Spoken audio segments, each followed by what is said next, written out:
नमस्ते विद्यार्थी मित्रमैत्रिणींनो, आपण आज 5वीच्या शिष्यवृत्तीच्या गणिताच्या अभ्यासाला सुरुवात करणार आहोत। 5वीचं गणित खूप छान आहे आणि सगळ्या संख्यांची ओळख, त्याच्यावर होणाऱ्या विविध क्रिया, त्या संख्येतील अंकांच्या स्थानिक किमती, दर्शनी किमती ह्या सगळ्याचा अभ्यास आपल्याला ह्या पहिल्या 2-3 तासिकांमध्ये जाणून घ्यायचा आहे, करायचा आहे। आता आपण जेव्हा रोजच्या व्यवहारामध्ये कुठलीही गोष्ट करतो तेव्हा ती गोष्ट किंवा कुठलाही व्यवहार करतो तेव्हा आपला सतत अंकांशी संबंध येत असतो। पण हे अंक मांडायचे कसे, त्यांची संख्या तयार करायची कशी आणि त्याचा अर्थ लावायचा कसा, ह्या सगळ्या गोष्टी जर आपल्याला माहिती असतील तर आपल्याला अचूक उत्तरं मिळतात आणि आपला व्यवहार सुरळीत होतो।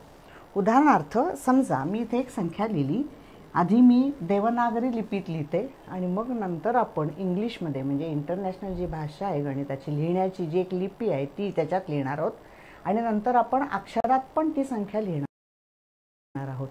1 ते 100 हे तर अंक तुम्हाला आत्तापर्यंत माहितीच आहेत। 1 ते 100 हेच आपण मराठीमध्ये 1 ते 100 असं लिहितो।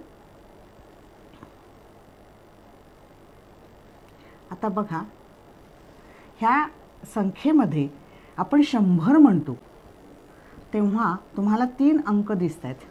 ह्या 3 अंकांची आपल्याला 3 अंकांचा आपल्याला अर्थ लावायचा आहे। हे स्थान आहे एकक, हे स्थान आहे दशक आणि हे आहे शतक। म्हणजे काय, ह्यातला एक जो आहे तो 100 दाखवतो, 100वे स्थान दाखवतो। 0 हे दशकाचं स्थान सांगतो आणि हा 0 जो आहे तो एककाचं स्थान सांगतो। आता तरी सुद्धा बघा, नुसतं जर आपण एकक बघितलं तर 0, मी दुसरी संख्या इथे मानते 232। आता आपण 4थी 5वी पासून किंवा 4थी पर्यंत आणि 5वीच्याही अभ्यासक्रमामध्ये आपण असं ह्या इंटरनॅशनल लँग्वेजमध्ये लिहायला सुरुवात केली आहे म्हणून ती तशीच सवय झाली, आपण तसंच लिहितोय। आपण नंतर देवनागरी लिपीमध्ये लिहूया। तर या ठिकाणी हा 2 म्हणजे नुसता 2 आहे। आता हा एकक स्थानी आहे म्हणून ह्याला एकाने गुणायचं आणि 2 × 2 ही संख्या तयार झाली। आता 3 हा दशक स्थानी आहे म्हणून दशक म्हणजे 10, ह्या 3ला आपण 10ने गुणूया, त्याची खरी किंमत आहे 30। आणि हा शतक स्थानी आहे म्हणून ह्या शतक स्थानच्या 2ला आपण 100ने गुणायचं आहे। 100ने गुणल्यावर आपल्याला मिळतात 200। आता ही संख्या कशी तयार झाली आहे बघा, आपण थोडंसं उभ्या मांडणीमध्ये लिहूया। 232 हा आहे शतक, हा आहे दशक आणि हा आहे एकक। ही आपल्या गणितामध्ये अंक मांडण्याची पद्धत आहे, ती पद्धत आपण शिकतोय। आपण 2ला शतक स्थानी असल्यामुळे 100ने गुणतोय, दशक स्थानी असल्यामुळे 10ने गुणतोय, एकक स्थानी असल्यामुळे एकाने गुणतोय आणि आपण त्यांचा गुणाकार करून त्या संख्यांची बेरीज करायची। बेरीज केल्यामुळं आपल्याला काय संख्या मिळते बघा, आधी आपण गुणाकार करू। 100 गुणिले 2 ते झाले 200। आता ह्याच्यामध्ये हा एकक आहे, हा दशक आहे आणि हा शतक आहे। आता 10ने 3ला गुणल्यावर जे 30 मिळणार आहे त्याच्यामध्ये दशक आणि एकक एवढ्या स्थानातली अंक आहे, आपल्याला अंक मिळतात म्हणून इथे 30 लिहू। एककाखाली एकक, दशकाखाली दशक आणि 2 × 2 हा एकक। आता ह्या सगळ्यांची आपल्याला बेरीज करायची। एककामध्ये एकक मिळवायचा आहे, 0, 0, 2 ह्यांची बेरीज 2 येते, 0 आणि 3 ह्यांची बेरीज 3 येते आणि इथे हा 2 येतो। आणि ह्याला वाचायचं आहे कसं, तर 232 असं आपण ह्याचं वाचन करायचं आहे। संख्या आपल्याला वाचता पण आल्या पाहिजेत। आता आपण ह्या 3 अंकी संख्येपर्यंत आलेले आहोत। ह्या संख्येमध्ये 3 अंक आहेत। ह्याच्यातली सगळ्यात 3 अंकी संख्या सगळ्यात मोठी कोणती, तर 3 अंकी सर्वात मोठी संख्या कोणती?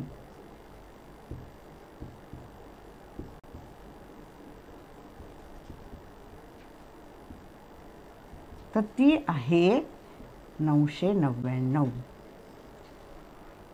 आता आपण हे विस्तारित स्वरूपात लिहूया. विस्तारित स्वरूपात कसं लिहायचं?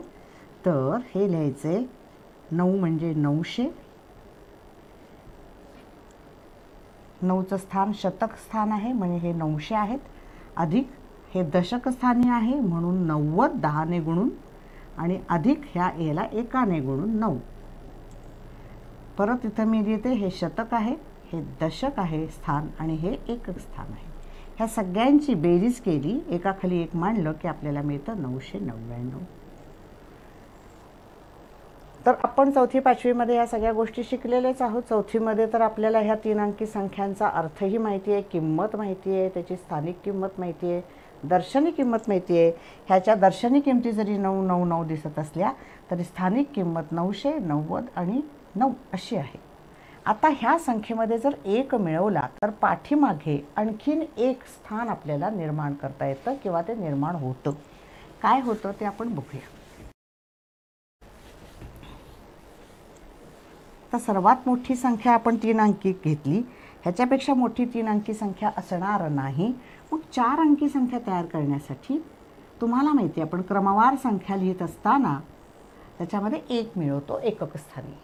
आता 9 मध्ये 1 मिळवला की आपल्याला मिळणार आहे 9 1 10 आणि हातचा आला 1. आपण हातचा इथे पण लिहू शकतो आणि डोक्यावरही लिहू शकतो. आता मी इथे लिहिते हातचा आला 1.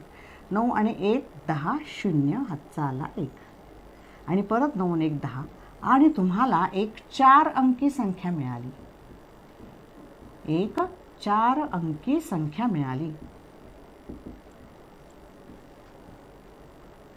ह्या 4 अंकी संख्येमध्ये ह्याला आपण एकक म्हणत होतो, ह्याला दशक म्हणत होतो, ह्याला शतक म्हणत होतो, तर ह्याला हजाराचं स्थान किंवा सहस्त्र स्थान असं म्हणायचं.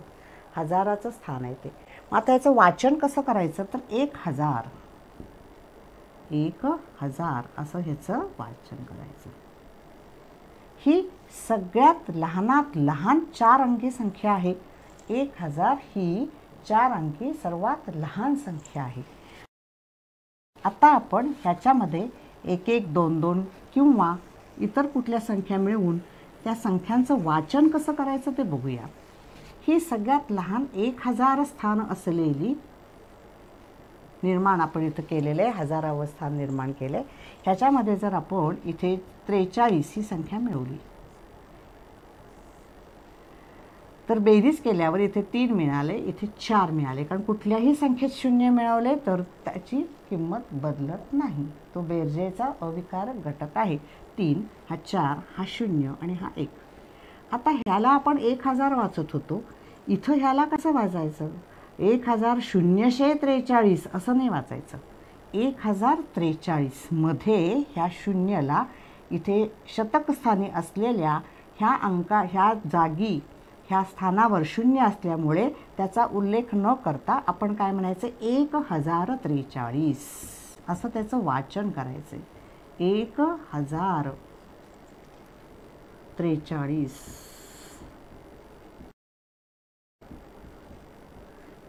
हे आपण अक्षरात त्याची किंमत लिहिलेली आहे. एक दुसरं उदाहरण आपण असं घेऊया की समजा हे 2000 आहेत, तुम्हाला नक्की माहिती आहे. लगेच उलटीकडून इथून आपण असं उजवीकडून डावीकडे मोजत जायचे. एकक, दशक, शतक, सहस्त्र म्हणजे 1000. ह्याच्यामध्ये जर मी 541 ही संख्या मिळवली तर काय होईल आपण बघूया. इथे प्रत्येक स्थानावर तुम्हाला शून्याशिवायची एक किंमत मिळेल. 1 4 5 आणि 2. आता तुम्हाला माहिती आहे हे एकक आहे, हे दशक आहे, हे शतक आहे आणि हे सहस्त्र म्हणजेच 1000 आहे. 1000 1000 2000 असा उल्लेख करायचा. आता आपल्याला हे शब्दात लिहायचं आहे तर 2541 असं वाचायचं आहे. कारण आपल्याला 41 तर वाचता येतच. 2541 541. 41 मध्ये 40 आणि 1 आहे, दशक आणि एकक आहे. आपण वाचूया आणि लिहूया. 2000 541.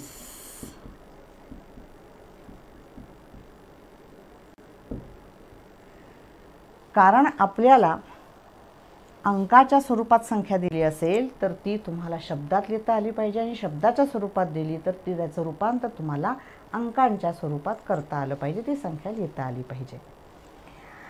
आता अजून ह्याच्या पुढे जाऊ आपण. आता ह्या सगळ्या संख्या बघत असताना 4 अंकी सगळ्यात लहानात लहान संख्या 1000 हे मगाशी मी तुम्हाला सांगितलं. आता 4 अंकी सगळ्यात मोठ्यात मोठी संख्या कोणती? 4 अंकी उघड आहे, ती संख्या आहे 9999. 9999 ही संख्या 4 अंकी असून ती सगळ्यात मोठी संख्या आहे. आता ह्याच्यापेक्षा मोठी संख्या जर मिळवायची असेल तर आपल्याला नक्कीच 1 त्याच्यामध्ये मिळवावा लागेल, एकक स्थानी मिळवावा लागेल. तर 9 1 10, परत 9 1 10ला 0 हातचा आला 1, इथं जे आणते ते मी हातचे आहेत आपले. 9 1 10 0 हातचा आला 1, 9 1 10. आता ह्याच्यामध्ये 1 मिळवला की आपल्याला मिळाले 1 2 3 4 ही 5 अंकी संख्या मिळवली. म्हणजे आपण आता ह्या संख्येच्या डावीकडे आणखीन एक स्थान निर्माण केलेलं आहे. आता त्या स्थानाला म्हणायचं काय सांगते. हा पहिला आहे उजवीकडचा एकक, हा दशक, हा शतक. हे मी पुन्हा पुन्हा मांडते कारण आपली रिव्हिजन होतीये. हे आहे शतक, नंतर हे आहे हजार, आणि हे आहे दशहजार. दशहजार हो म्हणजे हजार, किंवा दशसहस्त्र असंही त्याला म्हणतात. आणि आता म्हणताना काय म्हणायचं तर ह्या दोघांना एकत्र उच्चारायचं 10,000. आणि पुढे काहीच नाही, शेच्या ठिकाणी काही नाही, आणि म्हणजे शतकाच्या ठिकाणी काही नाही, दशकाच्या नाही, काही नाही. म्हणजे ही संख्या साधी 10,000 असं आपण म्हणू शकतो. 10,000. आणि ती लिहिताना अशी लिहायची 10,000. आता ह्याच 10,000 मध्ये वेगवेगळ्या संख्या मिळवल्यानंतर त्या लिहायच्या कशा आणि वाचायच्या कशा हे आपण आता बघणार आहोत. आपण काय करतोय हे तुमच्या लक्षात आलं असेल की 3 अंकी संख्यापर्यंत आपलं पूर्वज्ञान व्यवस्थित आहे. त्याच्या मागे मागे जात आपण आता जरा मोठ्या मोठ्या संख्या लिहितो आहोत, मोठी मोठी स्थानं निर्माण करत आहोत, आणि त्याचं वाचन कसं करायचं आणि लिखाण कसं करायचं. आता आज मी तुम्हाला सांगितलं की 10,000 ही सगळ्यात लहानात लहान तुमची काय होती? 5 अंकी संख्या होती.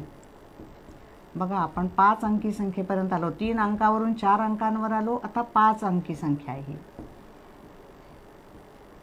ह्या 5 अंकी संख्येमध्ये समजा मी इथे 5387 ही संख्या मिळवली. ही 4 अंकी होती, वरची 5 अंकी. आपण बेरीज करून पाहूया काय होईल. 7 आणि 0 7, 8 आणि 0 8, 3 3, 5 आणि 0 5, आणि हा 1. इथे आपल्याला परत एक 5 अंकी संख्या मिळालेली आहे, आणि त्याचं आता आपल्याला लिखाण करायचं आहे शब्दामध्ये, किंवा आधी वाचन करूया. तर हे आहे एकक, हे आहे दशक, हे आहे शतक, हे आहे हजार, आणि हे आहे दशहजार. 10,000. दश म्हणजे 10. आता ह्याचा एकत्र उल्लेख करायचा आहे 15,000. 10,000 आणि 1,000 हे जे स्थान आहे त्याचं, ह्या दोघांना एकत्रित वाचन करायचं आहे 15,387. 15,387. आपण ते लिहूया शब्दांमध्ये. 15,000.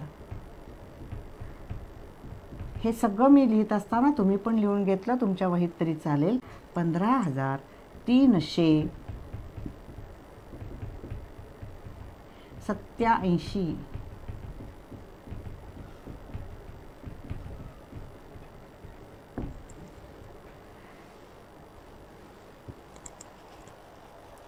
म्हणजे आता आपल्याला ही 5 अंकी संख्या मिळाली, त्याच्यामध्ये 5 अंक आहेत आणि त्या संख्येचं वाचन करायचे 15,387.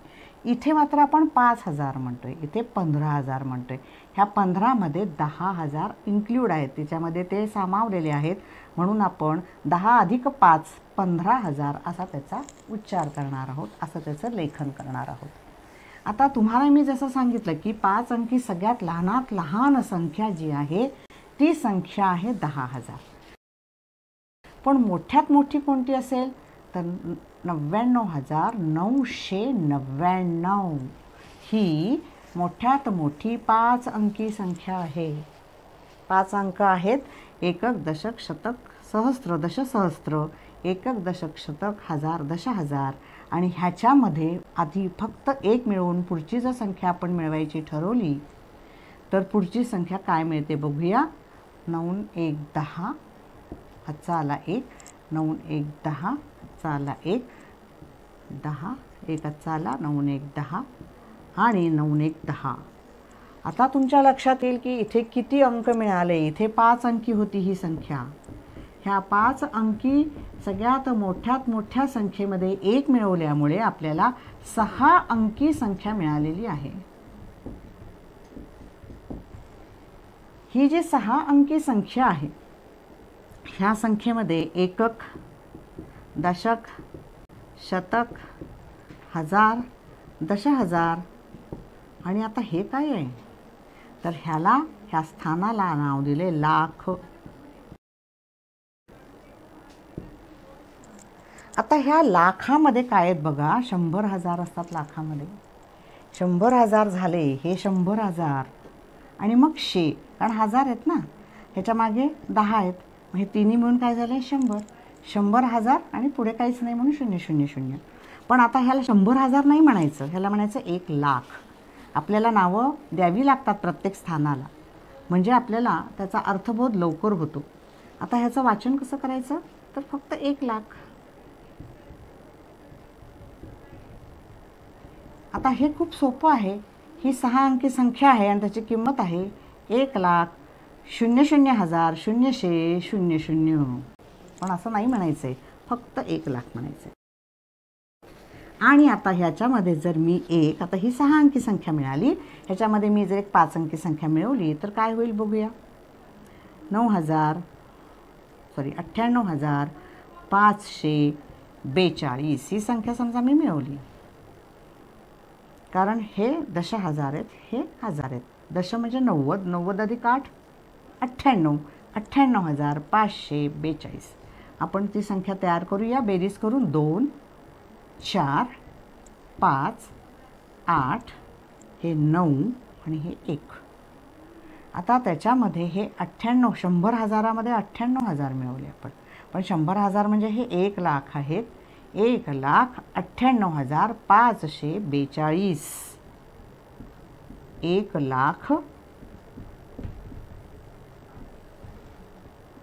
1,00,000 ह्या दोघांना मिळून 98,000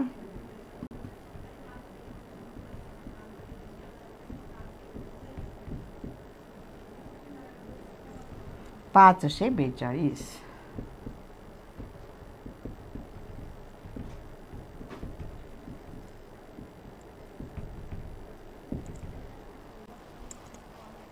अशा पद्धतीने आपण 5 अंकी सगळ्यात मोठ्यात मोठी संख्या घेऊन त्यात 1 मिळवला की 6 अंकी संख्या मिळवली आणि त्याचं वाचन कसं करायचं ते मी तुम्हाला सांगितलेलं आहे. तर आता मी थोडासा तुम्हाला अभ्यास देणार आहे. तो अभ्यास तुम्ही वहीमध्ये लिहून घ्यायचा आहे. आपल्याला 3 रकाने बनवायचे आहेत. मी एक संख्या इथे आंतरराष्ट्रीय लिपीमध्ये लिहिते.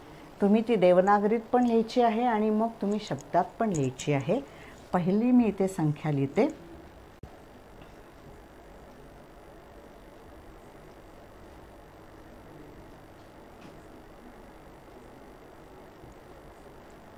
तुम्ही इथे देवनागरी लिपीत लिहायचे. म्हणजे काय तर देवनागरी लिपीत म्हणजे मराठीत आपण अशी आकडे लिहितो 15,000 342. मी एक उदाहरण तुम्हाला सांगते इथे, आणि इथे तुम्ही शब्दात लिहायचं आहे.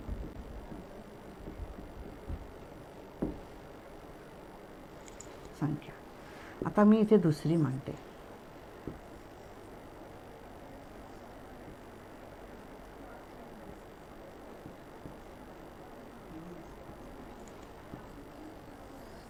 तुम्हाला इकडून इकडे, उजवीकडून डावीकडे त्यांची स्थानाची जी काही दर्शनी किंमत जरी दिसली तरी त्याची स्थानिक किंमत काय आहे ते ओळखता आलं पाहिजे. एकक, दशक, शतक, हजार, दशहजार, आणि त्याच्यानंतर काय येतं तुम्हाला माहिती आहे, लाख. आणि मग तुम्हाला त्याचं वाचन करता आलं पाहिजे. ते तुमच्या देवनागरी लिपीत लिहिता आलं पाहिजे आणि शब्दात लिहिता आलं पाहिजे. इथे मी एक संख्या लिहिते.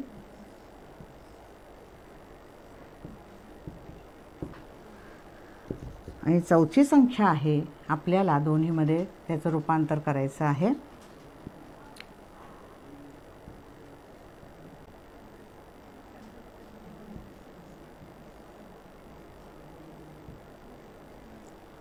आणि पाचवी संख्या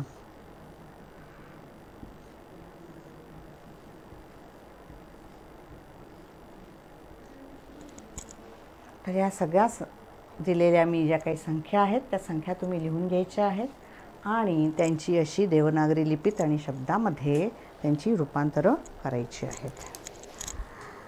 आता देवनागरी संख्या चिन्हात ते लिहायचं आहे आणि संख्येचं अक्षरी लेखन करायचं आहे. आता त्याच्यानंतर आपल्याला पुढचा भाग शिकायचा आहे, ते म्हणजे तुम्हाला मी इथे जे काही संख्या देईन त्याच्यातला लहान मोठेपणा तुम्हाला ओळखायचा आहे. लहान मोठेपणा म्हणजे कोणती संख्या लहान आहे आणि कोणती मोठी आहे. त्याच्यासाठी काय युक्ती आपल्याला वापरायची आहे ते बघा. ती युक्ती अशी आहे की इथे मी एक संख्या लिहिली 9530 आणि दुसरी संख्या लिहिली 9530 आणि इथे लिहिली की 8945. आता ह्यातली मोठी संख्या कोणती आणि लहान संख्या कोणती हे बघण्यासाठी सुरुवात कुठून करायची. तर तुम्हाला असं वाटेल की इथे शेवटी 0 आणि इथे 5 आहे म्हणजे ही मोठी आहे का. इथे 3 आहे आणि इथे 4 आहेत मग ती मोठी आहे का. मग इथे 5 आहेत आणि त्याच्यापेक्षा 9 इथे मोठे आहेत म्हणून ती मोठी असेल का. तर विचार असा करायचा आहे की ह्या सगळ्यात डावीकडे, म्हणजे आता मी अशी उभी राहिले तर माझ्या उजवीकडे, आपण लिहित असताना हा भाग डावीकडे येतो वहीमध्ये, म्हणून ह्या डावीकडची संख्या आणि ही डावीकडची संख्या ह्यांची तुलना करायची. पुढच्या संख्येची तुलना आत्ता नाही करायची. आपल्याला पहिल्यांदा ह्या संख्येच्या सगळ्यात डावीकडची आणि ह्या संख्येची सगळ्यात डावीकडची, आणि शिवाय ही पण 4 अंकीच आहे आणि ही पण 4 अंकीच आहे संख्या. ह्या दोन गोष्टींचं भान ठेवायचं. ही 4 अंकी संख्या आहे आणि ही पण 4 अंकी संख्या आहे. हे एकदा पाहिल्यानंतर अंकांची संख्या त्या संख्येमध्ये अंकांची संख्या सारखी असेल तर मग सगळ्यात डावीकडची संख्या यांची तुलना करायची. आणि नक्कीच इथे डावीकडची संख्या मोठी आहे आणि इकडे ह्याच्या डावीकडची संख्या लहान आहे, म्हणून आपलं चिन्ह येणार आहे असं की 9530 ही संख्या मोठी आहे 8945 पेक्षा. असं ह्याचं वाचन करायचं आहे. 9530 ही संख्या मोठी आहे 8945. एक युक्ती तुम्हाला सांगते की हे जे चिन्ह आहे, मोठं आहे, लहान आहे, बरोबर आहे, मोठा किंवा बरोबर आहे, लहान किंवा बरोबर आहे, अशी आपल्याला चिन्ह ह्याच्या पुढे वापरायची आहे. तर ह्या चिन्हां ज्याच्याकडे 2 टोकं असतात ती संख्या मोठी असते, ज्याच्याकडे 1 टोक असतं ती लहान असते. आता ह्या चिन्हामध्ये बघा 2 टोकं याच्याकडे आहेत आणि 1 टोक ह्याच्याकडे आहे, आणि म्हणून वाचन असं करायचं आहे 9530 ही संख्या मोठी आहे 8945 पेक्षा. अशा पद्धतीने त्याचं वाचन करायचं. आता मी इथं दुसरी एक जोडी मांडते आणि त्याचा कसा विचार करायचा ते सांगते.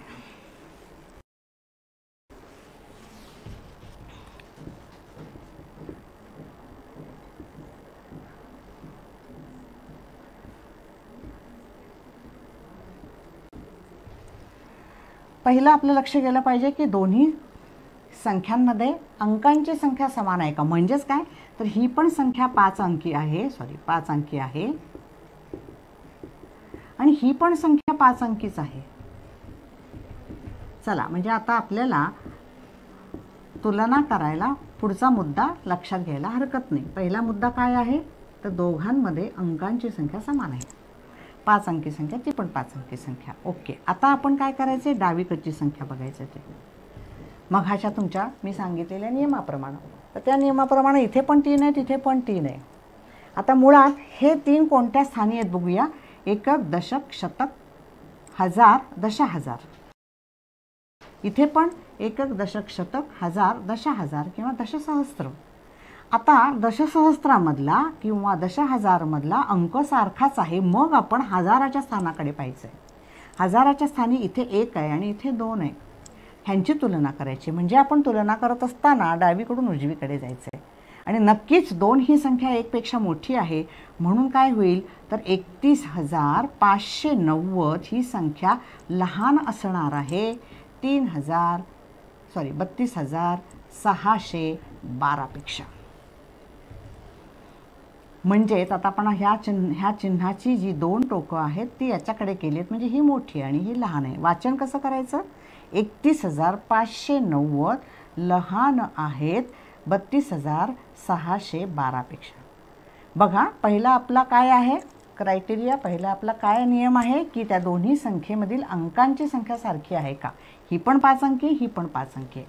मग आपण डावी संख्या बघतोय, त्या पण सारख्या आहेत. मग आपण त्याच्यात थोडंसं पुढे एक घर जायचं आहे आणि हजारच्या संख्येमध्ये काय आहे ते पाहायचे. आता समजा ह्याच उदाहरणामध्ये जर असं असेल की इथे पण 2 आहेत, तर तुम्हाला आता नक्कीच कळलं असेल की इथे 3, इथे 3 सारखा, इथे 2 आणि इथे पण 2 सारखे आहेत. मग आपलं लक्ष शतकाच्या ठिकाणी गेलं पाहिजे. शतकस्थानी 500 आहेत, इथे शतकस्थानी 600 आहेत. म्हणजे ही संख्या मोठी आहे आणि मग तुमचं चिन्ह असं असेल. कसं असेल, तर 32,590 ही संख्या लहान आहे कोणापेक्षा, 32,612 पेक्षा. कारण आपले पहिले 2 अंक सारखे आहेत, पहिली संख्या सारखी आहे. मग आपलं शतकस्थानी लक्ष केलं पाहिजे. आता तुम्हाला अगदीच कळलं असेल की जर इथली पण संख्या जर सारखीच असती, इथे पण 5 असते, तर आपण काय केलं असतं. तर लक्षात येते तुमच्या की इथे हा दशसहस्त्र, सहस्त्र आणि शतक, म्हणजे दशहजार, हजार आणि शतक सारखेच आहेत. आणि इथे पण पहिले 3 अंक सारखेच आहेत. मग आपलं नक्कीच दशकस्थानी काय अंक आहे त्याच्याकडे लक्ष गेलं पाहिजे. आणि मग त्यानुसार आपलं उत्तर होणार आहे की 32,590 ही संख्या मोठी आहे 32,512 पेक्षा. तर पहिले 3 अंक जरी सारखे निघाले तर मग आपलं लक्ष दशकाकडे गेलं पाहिजे आणि नंतर आपलं लक्ष एककाकडे. नंतर जर हेही समान असतील तर मग आपलं एककाकडे गेलं पाहिजे. तर ह्या पद्धतीने तुम्ही त्याला नियम लावत गेलात तर तुम्हाला कोणती संख्या मोठी आणि कोणती संख्या लहान हे तुमच्या लक्षात येईल. आणि त्याच्याहीपेक्षा एक सोपं तुम्हाला मी आता सांगते की जिथे संख्येमधील अंकांची संख्या समान नसेल तर काय करायचं, की इथे समजा 532 संख्या आहे आणि दुसरी संख्या आहे 4,813. तर नक्कीच ही संख्या 3 अंकी आहे, म्हणजे ही शतकस्थानापर्यंतच आलेली संख्या आहे, एकक, दशक, शतक. पण ही मात्र 4 अंकी आहे. अशा वेळेस आपल्याला नक्कीच माहिती पाहिजे की ही हजारामधली संख्या आहे आणि ही शेकड्यातली संख्या आहे. तर नक्कीच ही लहान आहे आणि ही काय आहे, मोठी आहे. तिथं तुम्हाला ह्याच्यावरूनच कळू शकतं की कोणती लहान आहे आणि कोणती मोठी आहे. एक उदाहरण मी परत इथे देते की दिसताना तुम्हाला 999 मोठे मोठे आकडे दिसतात आणि इथे तुम्हाला आकडा दिसतो. पण तुम्ही लगेच तुमच्या डोळ्याच्या साहाय्याने लगेच ओळखायचं आहे की ही 3 अंकी आहे आणि ही 4 अंकी आहे. म्हणजे नक्कीच ही संख्या मोठी आहे आणि ही संख्या लहान आहे. पण जर इथे 998 असेल तर मात्र ही संख्या 3 अंकीच झाली ही सुद्धा, आणि मग शतक सारखं आहे, दशक सारखं आहे. मग लक्ष तुमचं कशावर केंद्रित व्हायला पाहिजे? एकक स्थानच्या अंकावरती, आणि त्याची तुलना करून तुम्हाला हे असं लिहिता येईल. तर या पद्धतीने तुम्ही कोणत्या दिलेल्या संख्या मोठ्या आणि कोणत्या लहान हे ओळखू शकता. इथे मी काही संख्या देते, त्यामध्ये मी असं एक चिन्ह देणार आहे, अशी एक चौकट रिकामी देणार आहे, आणि त्याच्यामध्ये तुम्ही हे किंवा हे ह्यापैकी एक चिन्ह वापरायचं. लहान आहे आणि मोठं आहे. पहिली संख्या आहे 9532, दुसरी आहे 9631. इथं आहे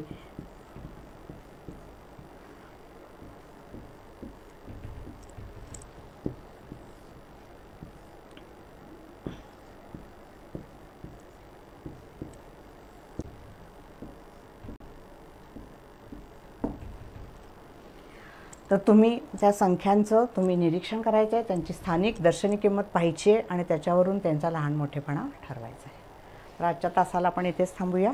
पुढच्या तासामध्ये आणखीन जास्तीची उदाहरणं आपण सोडूयात. धन्यवाद.